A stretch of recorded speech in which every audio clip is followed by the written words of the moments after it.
ನೀ ಹುಟ್ಟಿ ಬಂದ ಶುಭ ದಿನವೇ ಈ ರಾಖಿ ಹಬ್ಬ ಬಂದಿತ್ತು.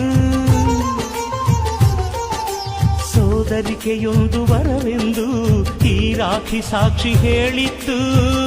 ತಂಗಿಯು ಹುಟ್ಟಿದ ಕ್ಷಣ ಅಣ್ಣನ ಪದವಿ ಹುಟ್ಟಿತು.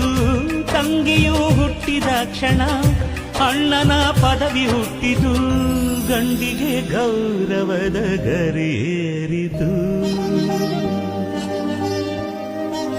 ಮುದ್ದಾಗಿ ನೀನು ಅಣ್ಣ ಅಣ್ಣ ಅನ್ನೋದೆ ನನಗೆ ಓಂಕಾರ. ನನ್ನಾಯುವೆಲ್ಲ ನಿನಗಾಗಿ ತಾನೆ ದೀರ್ಘಾಯುಷ್ಮಾನ್ ಭವ. ಅಣ್ಣ ತಂಗಿಯರ ಈ ಬಂಧ ಜನುಮ ಜನುಮಗಳ ಅನುಬಂಧ. ಅಣ್ಣ ತಂಗಿಯರ ಈ ಬಂಧ ಜನುಮ ಜನುಮಗಳ ಅನುಬಂಧ.